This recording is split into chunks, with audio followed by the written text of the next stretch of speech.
So tonight, I'm pleased to welcome Adam Ross to discuss his new novel, Mr. Peanut.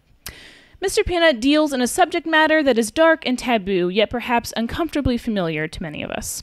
Whether it is a fleeting guilty thought or a sordid news report, the murder of a spouse is an intriguing cultural phenomenon.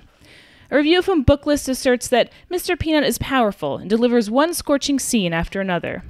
Ross is interested in all the soul-killing ways men and women try and fail to achieve intimacy, and with noirish sensibility and eloquent prose, he wraps his age-old theme in a confounding yet mesmerizing format. And from Publishers Weekly, Ross's inspired debut explores the proximity of violence and love. His depiction of love is grotesque and tender at once, and his style is commanding as he combines torture and romance to create a sense of vertigo as romance. It's a unique book, stark, sublime, creepy, and fearless, that readers into the darker end of the literary spectrum won't want to miss. From 1999 to 2003, Mr. Ross was a feature writer and special projects editor for the Nashville Scene, the city's alternative weekly paper. His work has appeared in such publications as In Focus, POV, Jungle Law, and the Carolina Quarterly. We are very thrilled to have him with us tonight, so will you please join me in welcoming Adam Ross.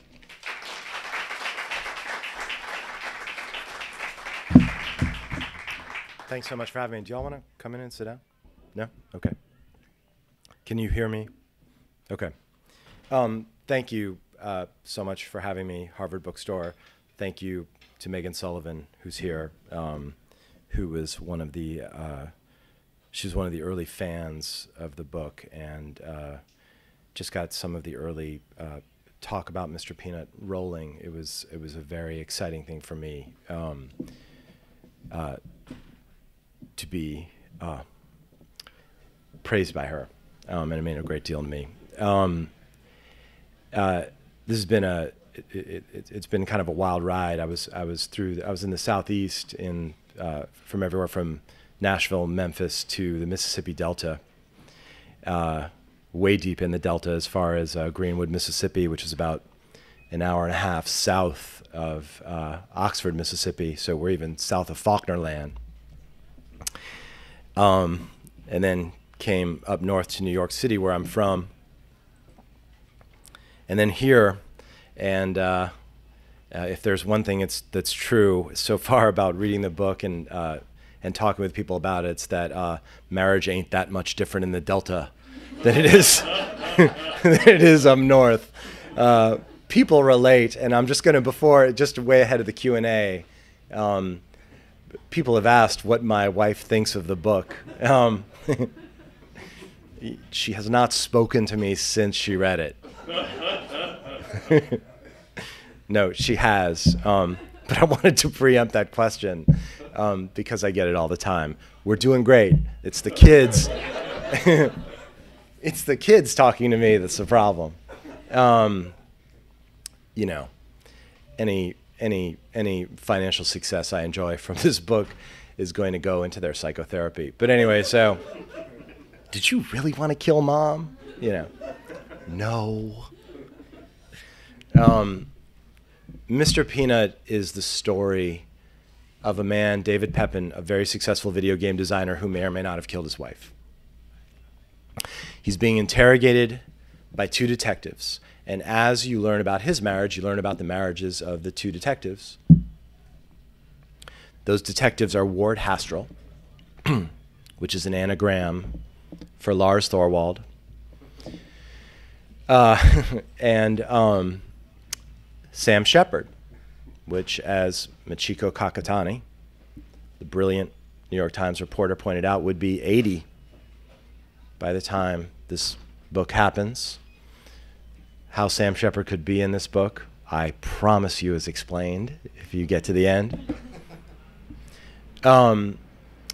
Anyway, as you learn about the marriage, it's a set of intertwined narratives, and as you learn about the marriage of the main character, David, you learn about the marriages of the two detectives. And in this way, like a lot of Escher drawings, the three marriages tessellate, they interlock. And they rhyme, and they contrast. And anyone who's been married, who is still, as I like to say, successfully married, as opposed to happily married. I hate the adverbial happily married because it's just so dynamic. Knows that marriage it's the great spectator sport. My wife and I have been to many a dinner party where some couple we've met for the first time, we don't know, through, from drinks through dessert, is just giving it to each other. Giving it to each other openly, publicly. And we leave that dinner party and we say, "Gee, sweetie, let's never get like that, okay? I love you." But of course, the amazing thing about marriage is that these things can change quickly, and one day you might wake up and be that couple, God forbid. So in this way, Mr. Peanut is a kind of set of cautionary tales. And I would hope that it presents a series of recognitions, so that for people who've read it, you go through the novel and you say, "I've been there. My marriage has been there. We've been at that point, and we survived that point, or we are at that point. We better survive that point, I hope." So in that way, it's not all the nightmarish noir stuff that Stephen King described. It's also, there are moments of hard-won joy in the novel. I'm going to read to you a section that's a little bit longish, but I've read it all over, and it's been a pleasure to read. And it's from the Shepard section. And I'll give you a little bit of background about the Shepard section, about the Shepard case, even though a lot of you probably know something about. Come on in, y'all. Don't be shy, please.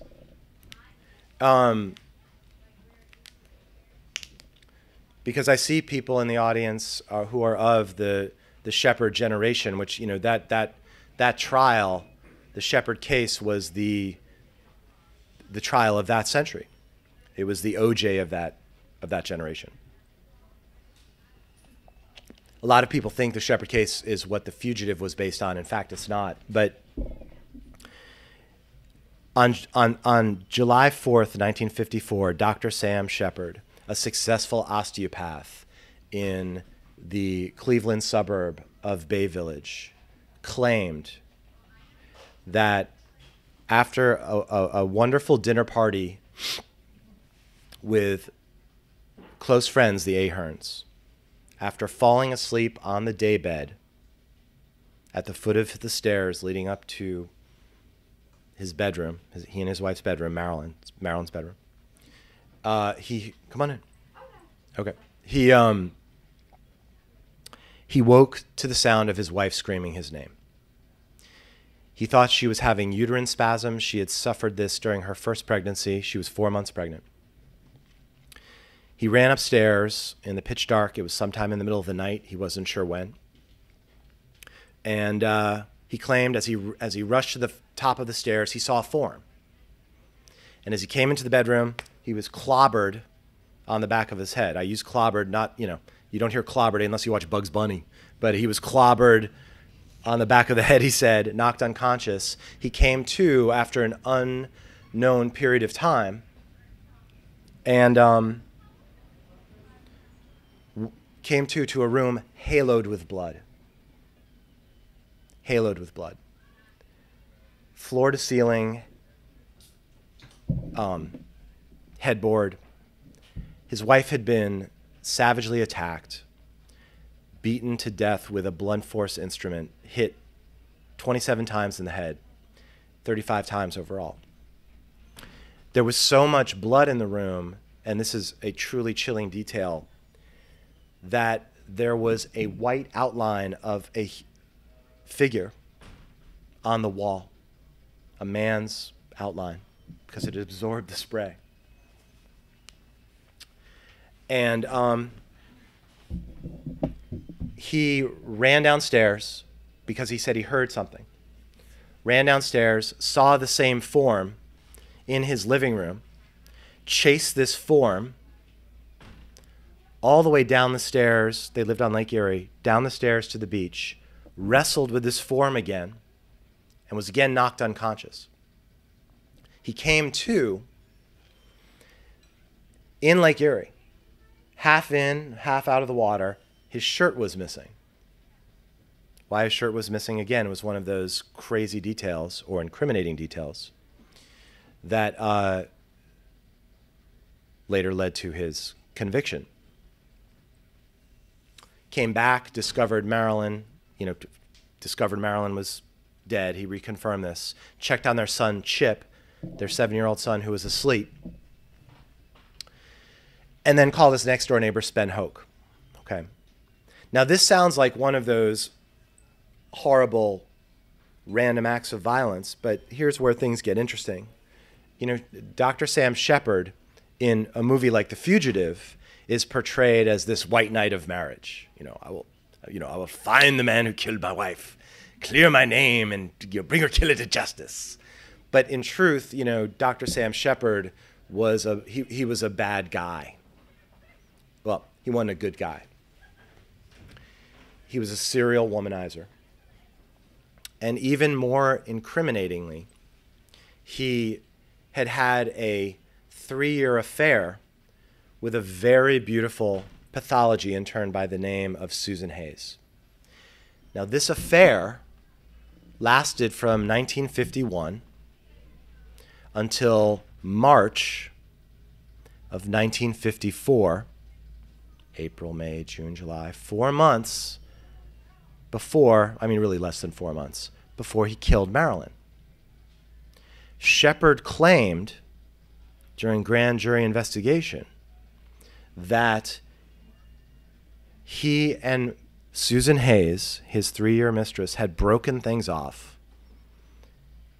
that March. Well, what happened that March?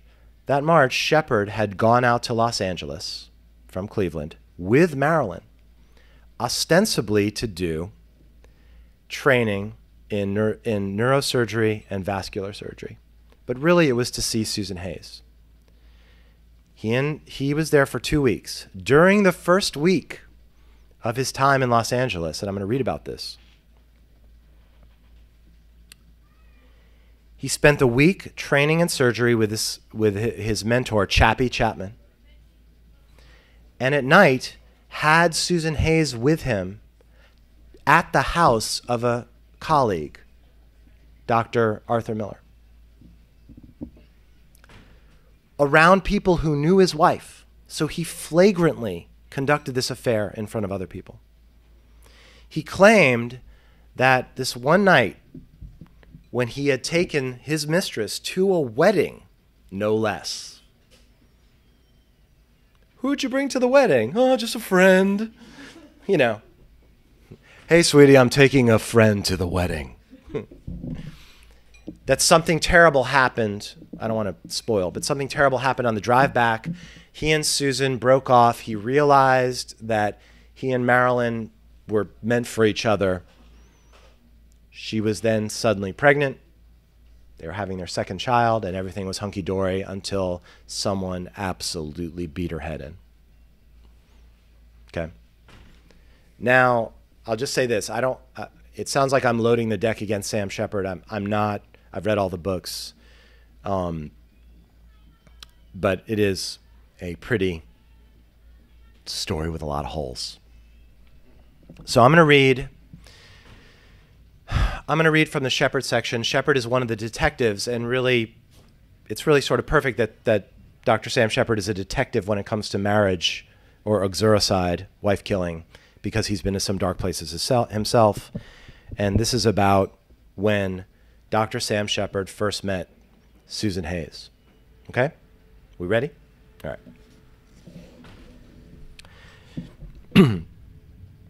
Shepard and Susan Hayes were driving back to Los Angeles from San Diego. They'd attended an acquaintance's wedding, though Shepard couldn't recall the groom's name. It was nighttime and nearly freezing outside. The convertible Shepard had borrowed from Dr. Miller, an MG, had a broken heater, and the wiper on the driver's side was shot, so he'd taken the top down for visibility in fog that had rolled in as they drove up Highway 1. "Can you see?" Susan said.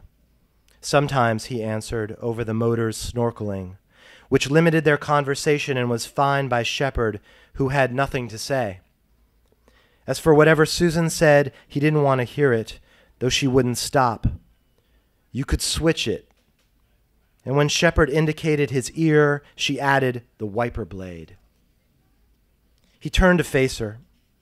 She was sitting with her arms crossed and her back against the passenger door, mildly furious and half amazed. Her thin features were paled by the dim dashboard light, sharpened and predatory, revealed in the dark as the old hawk lady she'd become decades hence. That they were building toward a fight only married people had, like he and Marilyn, was off-putting.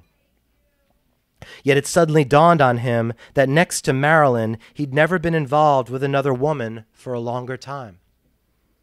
Then you could put the top up, she said. Where was the woman Susan had been 3 years ago? Regardless, it wasn't a bad idea.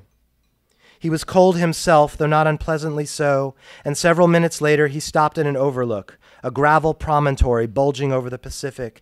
He left the headlights on to see, then checked the blade. It was fastened by 2 Phillips head screws, so he searched the trunk for tools, only a tire iron, and then stood problem-solving by the closed trunk, watching the fog's underbelly slide across the headlights and arriving, after a moment, at other means. He came around and leaned inside, and Susan's look of disgust nearly resembled fear. Reaching behind the wheel, he turned off the ignition and pulled the keys. The car shook to silence with a tremor down the chassis, and all they could hear now was the punt and sigh of the ocean. A ceaseless concussing that blow after blow would erode millimeters of coastline until one day this road itself, he thought, would dissolve and slip into the sea. What are you doing? She said. When he didn't answer, she simply faced forward.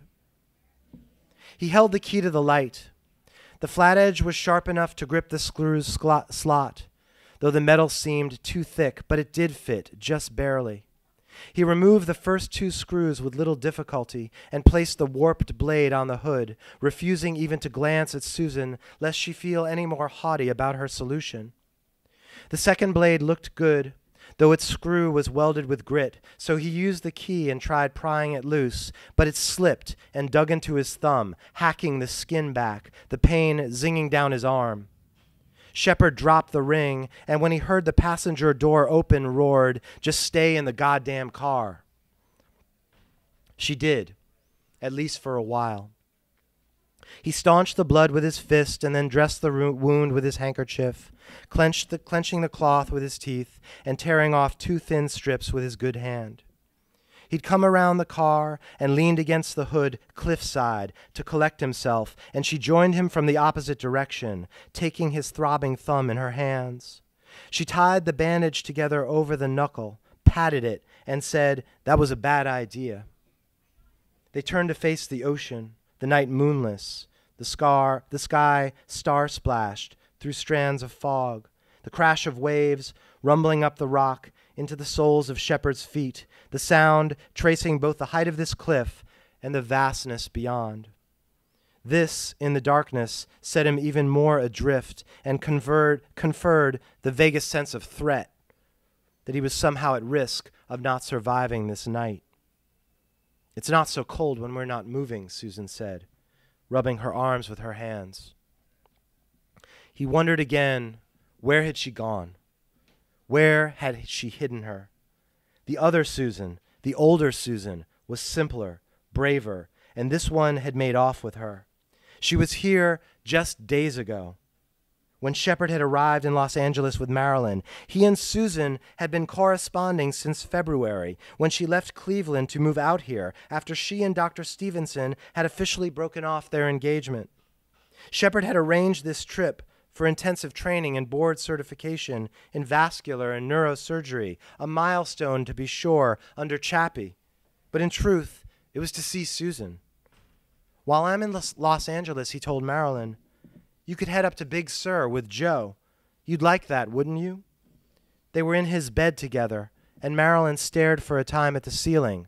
"Los Angeles," she finally said. Doesn't that feel like a lifetime ago? It had been only 4 years, but he said yes. The trick, of course, was to make it tempting and unappealing at the same time, to imply that he wanted her there in spite of the many restrictions. A vacation together she'd have to enjoy alone. We could leave Chip with Richard, he said. I'll be in surgery round the clock, but you'd be free to roam. She put her arms around his waist while he sat up against the headboard. Usually she started the night in his bed, then went back to hers after he slipped off.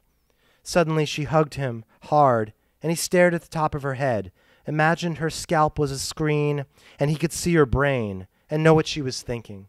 He kissed her, smelled her hair, a scent so familiar and unique, he might as well have tried to describe the odor of blood.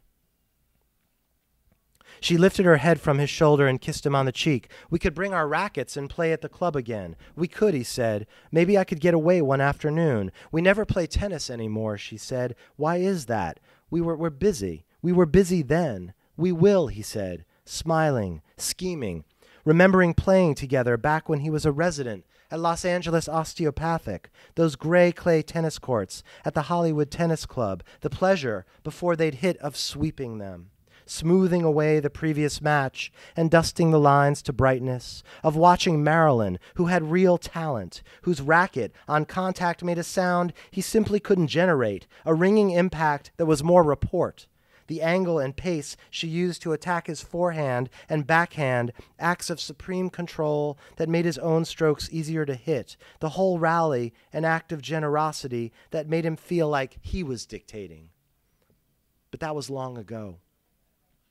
Now, even as he remembered those days, his thoughts turned towards Susan. Susan, interpenetrating everything. Susan, written over these scenes in invisible ink. Marilyn could come along for all he cared. He'd still manage to see Susan. Every day of that shortest month became a countdown to March. Once things were set up with Chappie, those 2 weeks he'd X'd out on his calendar became a lodestar drawing him on, beckoning him even now as he sat with his wife in bed, remembering their early years together, some of the very best times before he and Susan Hayes had ever met. It was an event he recalled vividly. It was in Bayview's pathology lab, his brother Richard giving Susan the tour of the hospital, where they'd hired her as a lab technician, their third addition to the staff in a month. He'd just come out of a routine appendectomy, and yet he felt anointed by the procedure's efficiency, with a sense of order restored, the same tidiness and rectitude he felt when he changed his car's oil and slammed the hood shut. He was naked under his scrubs. How he liked to work, and this contributed a kind of bedtime calm and comfort, a distinct libidinal alertness as he strolled the halls, pendulant and free. He always felt most manly after scrubbing out. Shepard walked into pathology. Susan's back was to him, and when she turned, Richard introduced her. Afterward, he reassembled her features in his mind, the strong, slender hand, the curly auburn hair, the golden brown complexion, the freckling along her cheeks and nose, so distinct it seemed tribal. He had to do all this after their introduction because the initial sight of her had somehow obliterated it. I hope you like being busy, he told her. I do, Dr. Shepard. We start bright and early. The bus from Rocky River's always on time. No car, Richard said. I thought I got one when I was hired, she joked. They all laughed. Even Richard was smitten. Rocky River, Shepard said. Where? 5903. I'm only a block down. We could take the bus together, she said. I was thinking I'd drive, Shepard said. Careful, Sam, said Richard. This is a nice girl. She still lives with her parents. If Dr. Shepard wants to drive the bus, Susan said, that's fine by me. She talked like a movie starlet, Shepard thought in his office later, and she was as pretty as one. She, of course, could be forgiven for the former. He put his feet up on his desk, his hands behind his head, and stared at the ceiling. Usually he took a nap between his morning surgeries and lunch, but now he was wide awake. Before, with other women, he might have simply been thankful that life had once again become interesting, but this was different. You'll see her tomorrow, he told himself. She was waiting for him in his red MG the very next morning.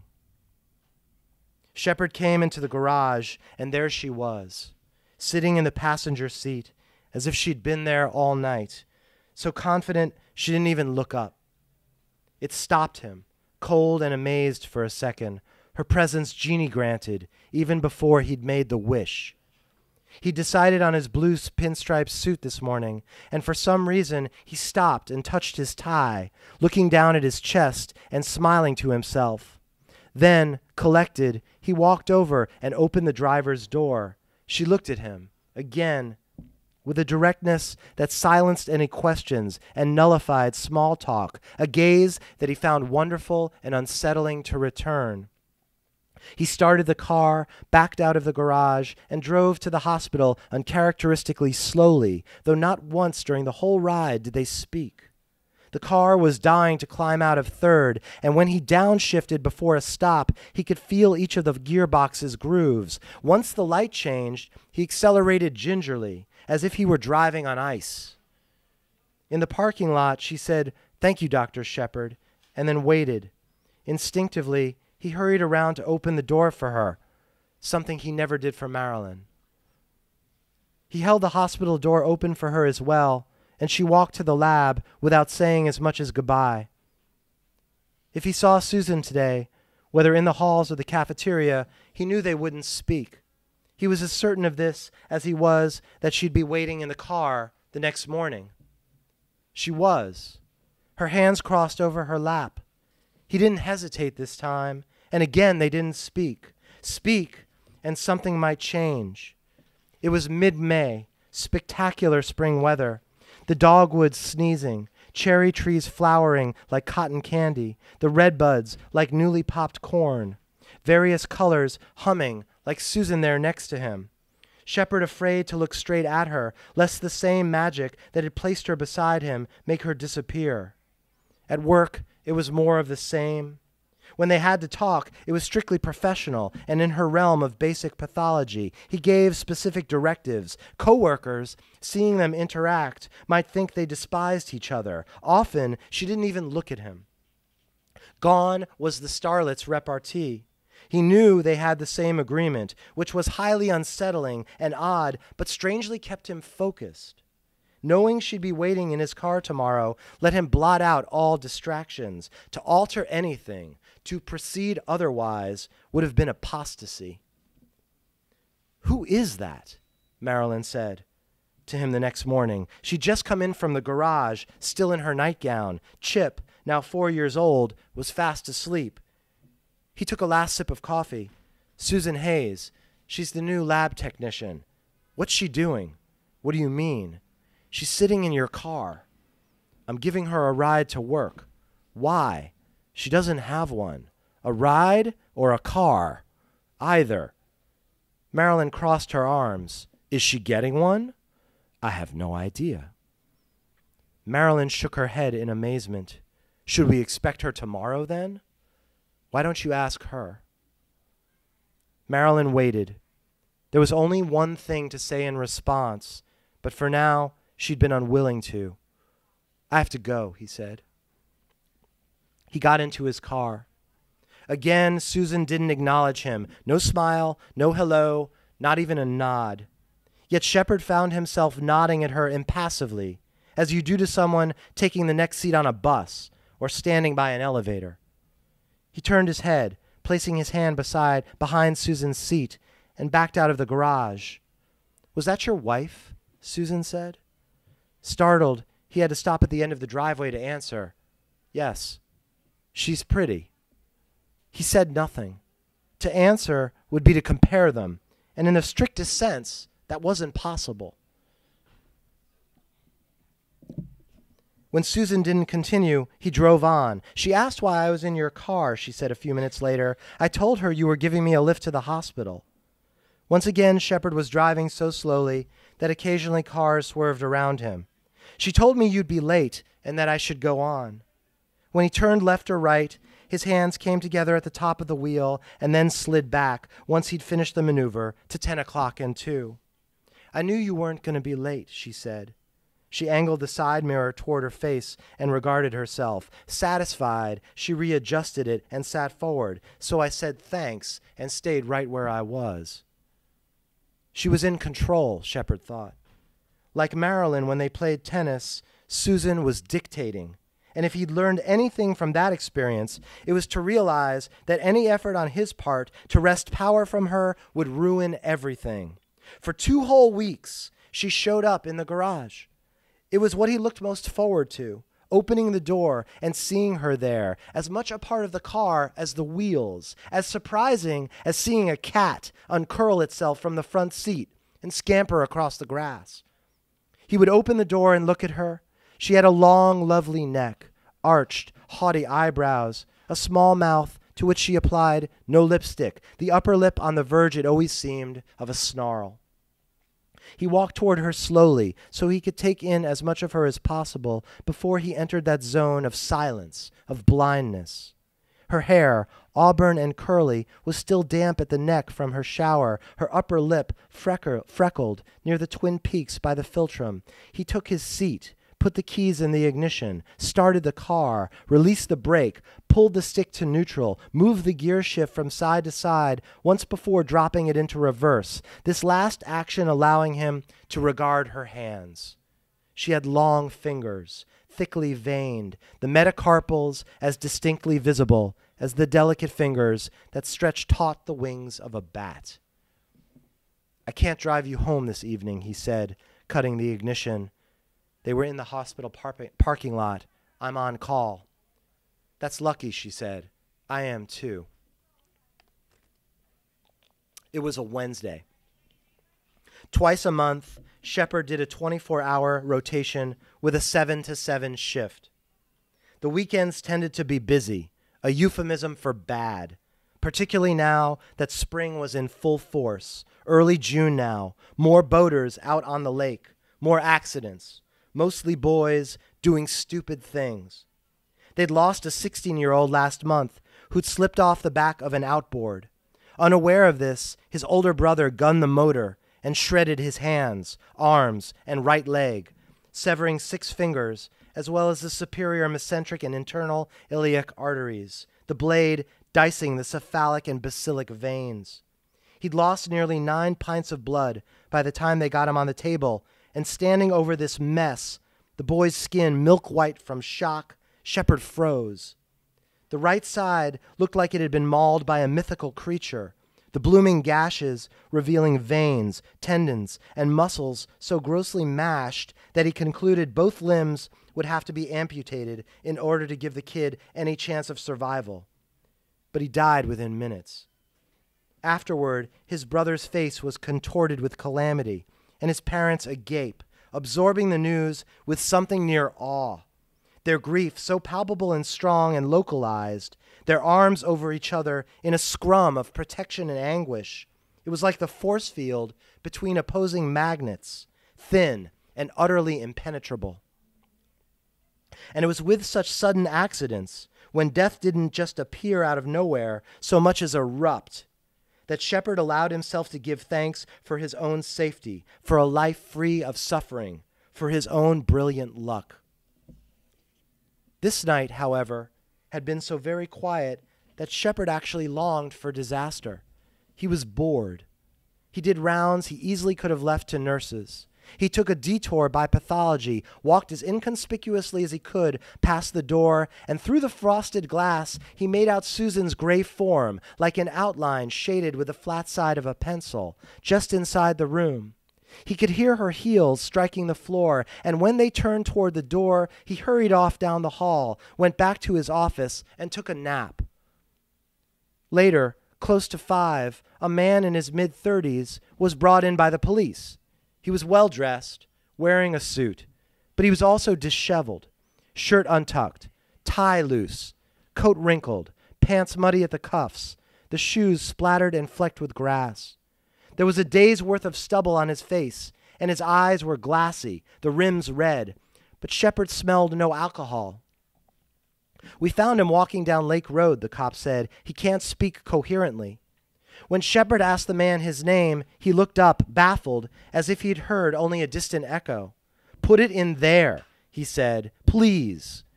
He held up both palms, then coughed violently, hunching over. A gob of green sputum hit the floor between his feet. Shepard had the nurse bring him a container and scooped it up with a tongue depressor, then laid the patient on the bed. Happily, the man closed his eyes. Shepard listened to his lungs, which sounded like a water whistle. The spleen was enlarged, the abdomen hot. When Shepard touched it, the man winced alert. "How many times do I have to say it?" he said, looking around as if he just landed on Mars. His blood pressure was low and falling. Shepard thought for a moment, then ordered IV fluids and drew blood, a procedure the patient regarded bemusedly, before dozing off again. "Have Miss Hayes do a CBC, please, and a urinalysis," he told the nurse. "Tell her to bring me the results as soon as she gets them." Then he went to speak with the police. The man had no wallet, no ID at all, though he was wearing a wedding band. Neither of the officers recognized him. "Is he on drugs?" one said. "I don't think so," Shepard said. "Is he sick?" "Very." Shepard returned to the room and waited with the patient, whose blood pressure continued to fall. He checked his watch. It had been almost 20 minutes. When Susan entered, he managed to remain calm. "Is this him?" she said. "Yes." She looked at the patient for a second, then handed Shepard her chart. For a moment, each had a hand on the clipboard. "His white count's markedly elevated," she said. "How much?" 22,000. "What's his hematocrit?" 35, she said. The figures were right there on the page, but he wanted to ask, "What about the peripheral smear? I noted vacuoles in some of the white cells." Shepard took in her scent. "He's clearly septic," she said. "Do you have results on the sputum?"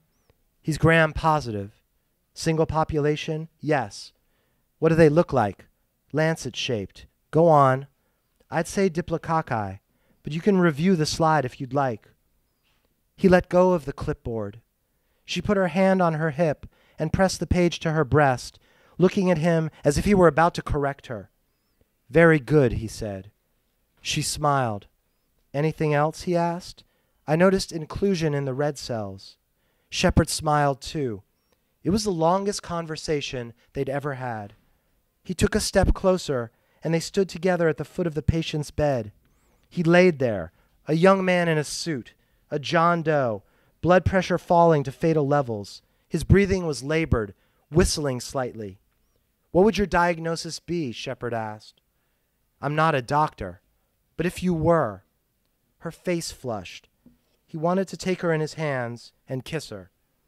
"I'd say pneumococcal pneumonia," she said. "That would account for the low oxygen levels in the blood and the disorientation." "Anything else?" "Peritonitis, also septicemia." "How would you treat it?" "IV penicillin immediately, and fluids, of course." Shepard took the clipboard off the man's bed and made a note. "Then that, Miss Hayes, is what we'll do." She waited for a moment, looking at the man and then back at Shepard. "That'll be all," he said, and watched her leave. His brother Stephen arrived early, around 5:45. By then, Shepard's patient had stabilized. He brought Stephen up to speed and went back to his office. Exhausted, he took off his doctor's coat and put on his suit jacket, then decided to peek his head in pathology before leaving. But Susan was gone. Tricia was already mulling over some slides in her place. "Good morning," he said. "Good morning, doctor." He tapped the door once, looking around the lab, and left. She was waiting for him in his car. It was surprisingly humid outside, overcast, and it made the whole world bluer, all sounds seemingly muffled by the promise of rain, with occasional bird calls and the particular brand of quiet you noticed only at odd hours or during dreams. Shepard got in and started the car. "Are you hungry?" he asked, though he couldn't look at her. "Yes," she said, sounding as anxious as he felt. It was as if they were running from something. The need for food gave him license, and he pulled out. Instead of heading toward Rocky River, he went west through Bay Village toward Avon, though in truth he had no idea where he was going. It made him nearly desperate, this wandering. He had to get somewhere. It was as if they were in an unknown city, in a dreadful neighborhood, low on gas and lost. Before the township, he saw a brown sign with Thornton Park in gold letters above the icons for a picnic table, a camper, a boat. He made such a hard right, the MG fishtailed slightly, spraying the bushes with gravel. As he weaved down the narrow, winding, two-lane road, Susan pressed her hand lightly on the dash. They came around one more curve, and there it was, Erie, in all its vastness. Gray water against gray sky, a landing, a slack tide, not a boat to be seen. The water looked forbidding, poisoned in its stillness. The wooded parking lot with picnic tables was empty. Shepard pulled in, cut the ignition. There was no sound except the quietest lapping just beyond the bushes, blocking a view of the beach, of the small waves. He faced forward for a long time and saw nothing. She touched his leg. He was upon her. If he could, he would feast on her mouth. He couldn't press his to hers any harder. He tore his arm from his coat and took the back of her head in his available hand, lest she try even for a moment to break away, then slipped his other arm out of the sleeve. She pressed his shoulders back. His lips were trembling, and his teeth began to chatter. She was as still and calm as the lake. The seats, she said. He reached beneath her, between her legs, pulled the latch, and pushed her seat hard, as far from the dash as it would go. He reached across her waist, her cheek pressed against her blouse, and lifted the latch by her door so that the bucket seat fell to near horizontal. Then he was on her again. And just the feeling of her legs in each of his hands as he kissed her, the slightly moist crook of her knees, and the soft, leather-warmed underside of her thighs might be enough to satisfy him, or the pain of her heels hooked into his calves as she lay beneath him, or simply the sight of her as she crawled up the seat on her elbows so he could slide her panties off the leg he pressed bent to her chest, and then down over the knee of the other to dangle at the ankle. Or how she slowed him down, unbuckling his trousers, lifting him up at the hips so she could push his pants to the floorboard with the sharp toe of her shoe, stretching the boxers away from his cock so it arched taut and free in the warm morning air. He raised himself up toward her chest, Susan taking hold of him. "Lie back," she said, never letting go while he slid beneath her, guiding him in while she eased herself down slowly, gently, the containment and spatial restrictions of the car itself, that it wouldn't give either of them the full freedom of movement, augmenting his bliss.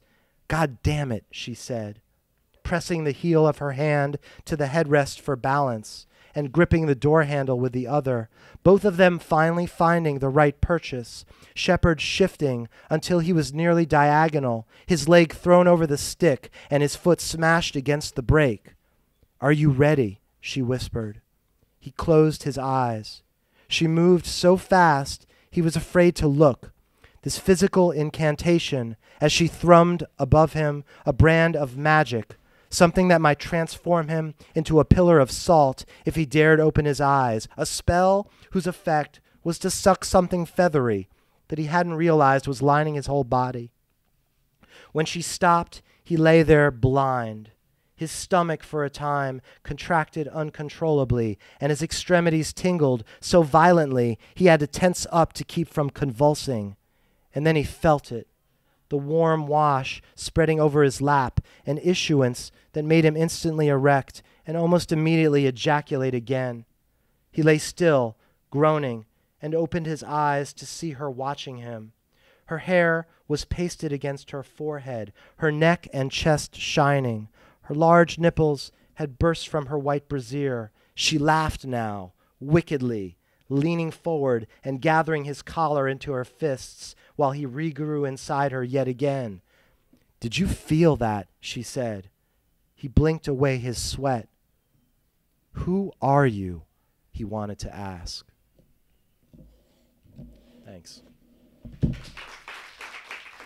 I did a great deal. I was in conversation with three different doctors actually.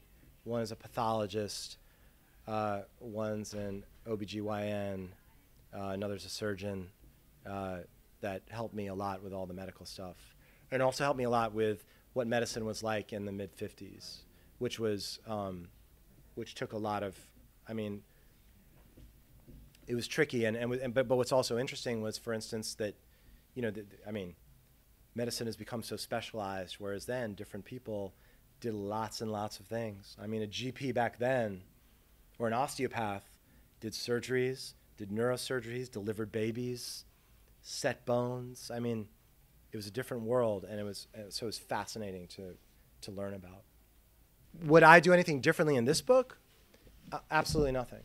I mean, I'm thrilled with the way the book turned out, and you know, it's a challenging book. It's a book that puts. I mean, a writer like Nabokov is a big influence on me, and that Nabokov really, for instance, asks you to participate in the game of constructing the narrative and being very alert, as it were, to whether your narrator is reliable or unreliable. And to put certain pieces together. Pale Fire is another example. Although I'm not as committed to, you know, that tradition to be, you know, I would hope, you know, off-putting. I mean, the keys to unlock the mystery of what's going on in this novel are there. It ain't Ulysses. It ain't even Pale Fire in terms of, you know, readerly challenge. But I did want to fret the idea of, you know, we're a CSI culture. We're a Law and Order culture. You know, we know the jong, and we know the drill. And so I wanted to shift the focus of the procedural away from the procedure into the psychological. Because I can't do that stuff better than what you see on TV or, you know, any mystery writer on the shelf. That's not my game. Mr. Peanut is not. I would argue two things. Number one, I would say Mr. Peanut does not take a dim view of marriage, if you can believe that. Mr. Peanut is about the cycling of marriage. You know, the book's form is a Mobius strip, because to me a Mobius strip, for those of you who, I mean, I'm sure most people in the audience know what that is, but it's a non-orientable surface, one side, one edge. Escher made these famous with his ants on a Mobius strip. You see it on every recycling sign, right?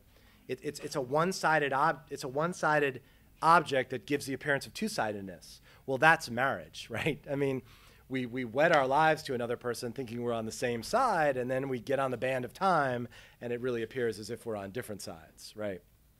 Well, in each case, with each detective, each character has an opportunity to reconnect with his spouse, and vice versa, because Marilyn Shepard becomes a major player later in the novel.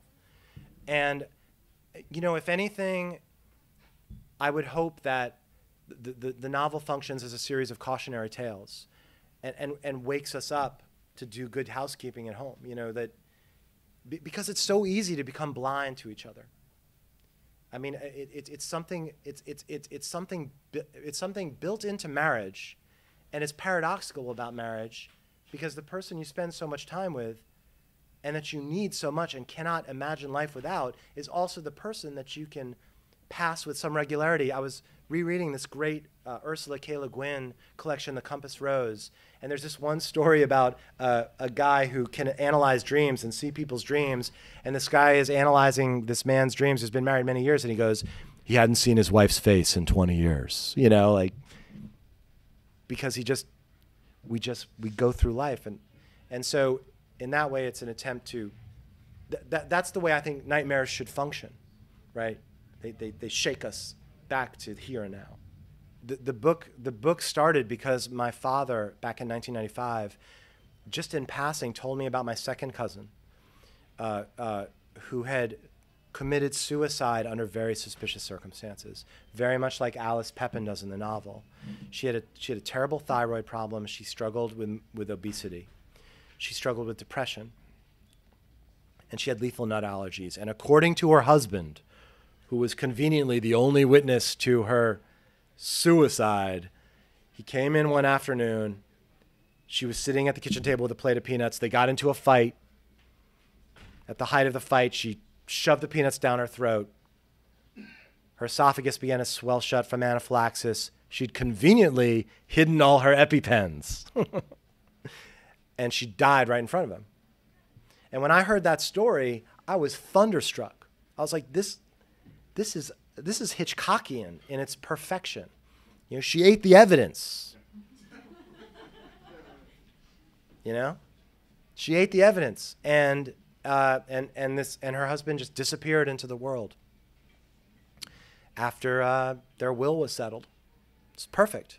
And I wrote 3 chapters that very much resemble the chapters now, except for this. The 2 detectives at the time that were interrogating Pepin